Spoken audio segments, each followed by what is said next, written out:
Hello. Welcome to Jules Says. I'm Julie, Jules. If you have anything you'd like to share, you can email me at julessays@gmail.com, JEWELS says@gmail.com. Happy Unequal Pay Day! According to the Canadian Women's Foundation, April 12th represents an average of how far into the year women work in Canada to earn what men made by the end of the year. Of course, I know a lot of people who say, well, that's because they're the ones who do the hard jobs.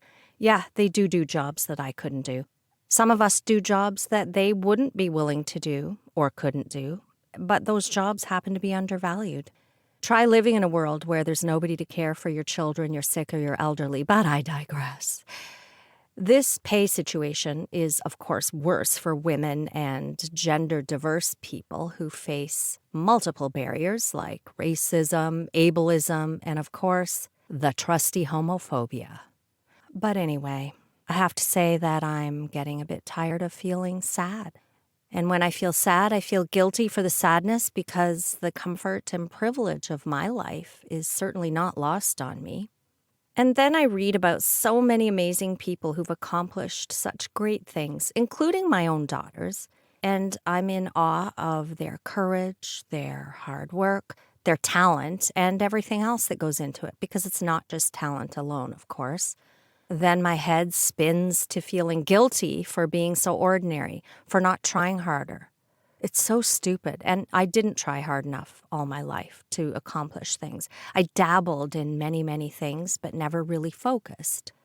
And then instead of doing something constructive, my brain then gravitates to ridiculous thoughts about my imperfect appearance, what I shouldn't have eaten. I ate a piece of homemade pumpkin spice cake today. If this spiral just sounds like nonsense to you, congratulations for not having this mindset. But if it sounds familiar, you're not alone. I'm there. I actually realized, it was almost like an epiphany after my mother died, that I managed stress, sadness, grief by switching focus from the real problem to my physical flaws. And then I start feeling sorry for myself because I don't like what I see. And then I feel guilty for being so shallow and feeling sorry for myself. This whirlpool of sadness and guilt is an absolutely ridiculous distraction from the thing that's really bothering me. But it almost seems as though it could be a form of dissociation. I don't know. It's weird. But this is a pattern for me. And when I think about it in that context, it makes sense when people say that society's focus on women's appearance is an insidious plot to distract us from our real value and distract us from working toward real accomplishments. This certainly seems to have always been true for me, even though intellectually I know darn well that it's a waste of energy and it's a waste of my mind. So, yeah. The shitstorm the world is in right now saddens me, and I try not to talk about it because I'm trying to strike a balance between being aware of what's going on in the world while not dwelling on things that I have no ability to change. It's better, I guess, to look in the mirror and turn that frustration on myself, because that I can maybe try to control. So yeah, I've been feeling sad lately. So whenever I feel this way, I look worse when I look in the mirror. It's almost as though my reflection is a reflection of how I'm feeling inside. So my mind goes to, what can I change? What can I change? And I tend to avoid mirrors because when I feel this way, my dislike for my reflection increases. It's as though my reflection is an actual reflection of what I'm feeling. And I know this so well. But lately, my frustration and sadness has been focused on my hair. It's a safe enough place. Then I don't have to think about the real things that are eating at me. And I've never liked my hair, but I like it a lot less when I'm unhappy. I haven't been to a hair salon since, I don't know, maybe 2012. These days, either Abe cuts my hair or I cut it myself. But my hair is so fine and thin, I had given up on it ever looking presentable. Carrie used to do my highlights maybe 2 or 3 times a year, but she's busy. And I had let my natural mousy dark ash blonde grow out for over 2 years. A lot of people grew their gray out during the pandemic. This wasn't pandemic related. I had kind of decided I would do it to see if it thickened up any if I wasn't chemically processing it. But lately, I've gotten to the point where I couldn't stand the sight of myself, so I decided to get highlights at a salon by a professional stylist. Ooh. And one of my friends said, "Oh, I'm so glad you're going to pamper yourself." Pamper? There's a reason I haven't been to a salon in over 10 years. Don't get me wrong. I would gladly spend the money and endure a couple of hours in a chair if I even once walked out of there looking better. But after about 30 years of trying, I realized that my hair is truly unsalvageable and I gave up. I think my first visit to a stylist might have been in my early 20s when my hair was actually better than it is now, and I finally gave up in my early 50s. But here I am again. I guess I'm an optimist. Carrie briefed her on the condition of my hair, and I also briefed her on the thin, fine fragility that is my hair. So she asked, "How bright do you want it?" As bright as possible without damaging it. That was the caveat. She agreed that my hair was indeed fragile and required careful handling. It took her about 3 hours to highlight my dark ash mouse to an almost white gray and trim only the most obvious wisps of unevenness from my last self-cut. I didn't realize the cut wasn't included. As I watched her blow it dry, I thought, well, at least it's not brassy. It looks gray, but maybe this is the light. I was also worried that it was too bright, that she surely must have, how can it be this light without having been damaged? So I started thinking again, maybe I need to go to headpieces. I don't know. Would it be offensive to Muslims if I started wearing a hijab?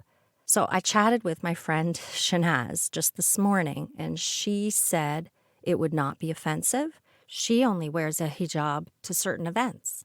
And a lot of the young women are wearing it just as a fashion piece. And she recommended that I look up some other headpieces if I'm feeling that way. I just really feel like it is quite bleached out, and the less I process it and wash it and blow it dry, probably the more likely I am to be able to keep what I have. I don't think I would be comfortable shaving it off entirely and investing in a high-quality wig, though I have pondered the option. But I do think I'd look worse with a shaved head because I don't exactly have Demi Moore or Jada Pinkett's beautiful face. I know. I'm garbage. Here comes the guilt. I don't have alopecia, and I'm not going through chemo, and I don't live in a war zone, and I have a comfortable home and too much food and excellent health, and my children and grandchildren are all healthy and safe. Ugh! Maybe I was better off spending 10 hours a day focused on a job I didn't like after all. The next day, I called Carrie and booked an appointment to get some Botox. Botox doesn't cost much more than getting your hair highlighted. It takes way less time, less than half an hour, and you don't need to keep it up 3 times a year. And some people go to a hairstylist a lot more than 3 times a year. I am a shallow little bitch. This is just my psychological misdirection of my sadness. But thankfully, I have 2 hugely happy happenings over the next month, and I am grateful, so grateful for that. First, I will be heading to England to see Kath and all the loves, and I include the pets in that group. And then from there to Kelowna, or Kelowna, as Catherine sometimes calls it, to see Joanne and Richard and watch Joanne Ryan portray Elle Woods in Legally Blonde, the musical. Then I get home for a few days, then to Montreal for a gals weekend to celebrate a good friend's 50th birthday. So I have a lot to look forward to. Then later in the month, I'm getting new headshots because my hair is a completely different color than it is in my current ones. Anyway, in the meantime, I need to stop feeling this way. I don't have a therapist, so I will sing. Singing always makes me feel better. I listen to music or podcasts while I cook, clean, or drive. I don't drive very often, but when I do, it keeps me awake. But if I'm listening to music, I have to sing. Sometimes I'm not even aware that I'm doing it. So I have a hard time listening to music unless singing is allowed. I've actually been spoken to in the office for singing quietly to myself, not even realizing I was doing it. Sometimes when Abe has somewhere to go, and that's not very often these days, I turn on my music, plug my mic into my amp, and just sing into the mic, all alone, all genres, lead, backup. Sometimes I sing the instruments, trumpet, guitar, whatever it is, until he comes home. I can actually entertain myself for hours. For me, singing soothes the psyche, which is why I keep banging on about how important it is to make sure artistic and athletic opportunities are universally available to children. We all need something. For me, that thing is singing. Since Hair Highlight Day, I've ramped up the singing while I cook. I sometimes don't because if Abe's still working upstairs, I don't want to disturb him, and I am kind of loud. I've tried to rap, but I'm terrible at it. Terrible. If you've never tried to rap, please try it. No matter whether you like the rap genre or not. If you try to do it, it will increase your respect, admiration, and appreciation of how difficult it is. Catherine and Carrie happen to be excellent rappers. I don't know why. They certainly did not inherit this from me. Joanne is a beautiful singer, but I don't know whether she's even tried to rap. Yeah, I'm a terrible rapper. Actually, I was singing a song about what a terrible rapper I am. And Abe came down and he says, "What are you talking about? You're a fantastic rapper." And I looked at him a bit confused because I could tell that he was being sincere. And I said, "What are you talking about? I'm a fantastic rapper. I'm terrible." And he's like, "Are you crazy? You're fantastic." I said, "No, I'm not. Where are you getting this?" And then I said, "Have you heard me rap? What's your problem?" And he went, "Oh, I thought you meant you were terrible at rapping GIFs. You're really good at rapping GIFs."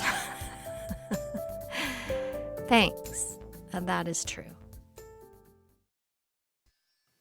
Now, the fact that I love singing so much might lead you to believe that I'm a huge karaoke fan, but I'm actually not.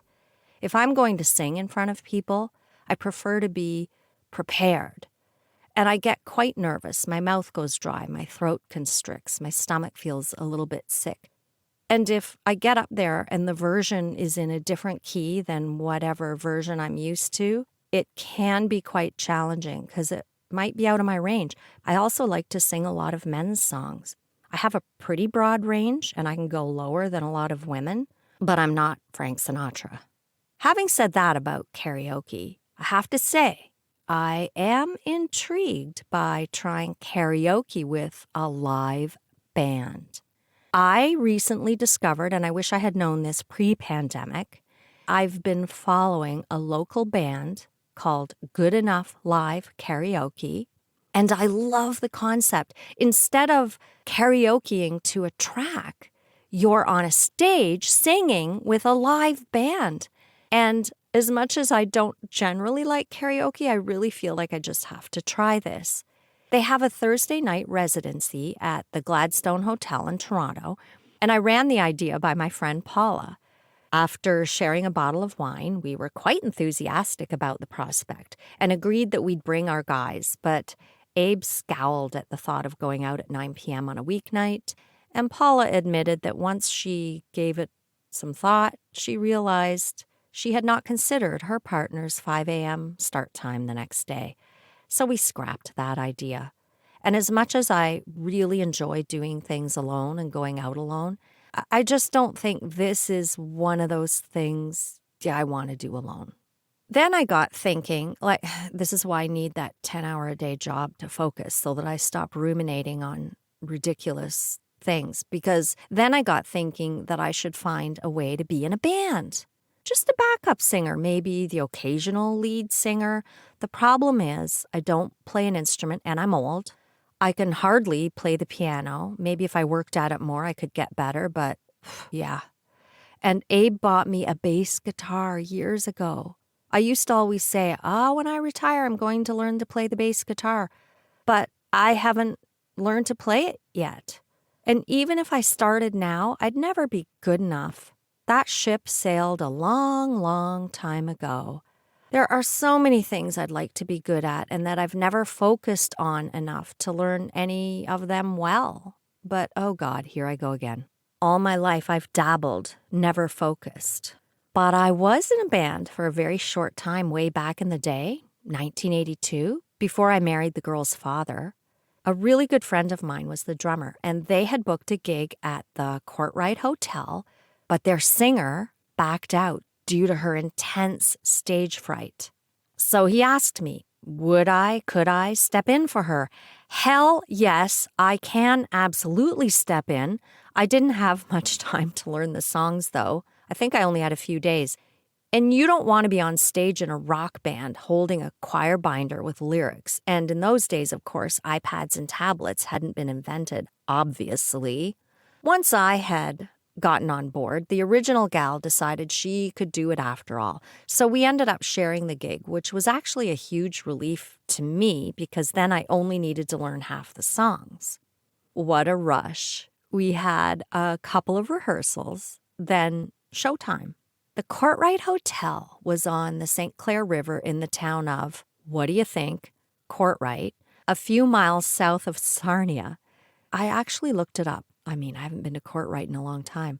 I looked it up. It was demolished in the late 1990s, I think. But anyway, it's no longer there.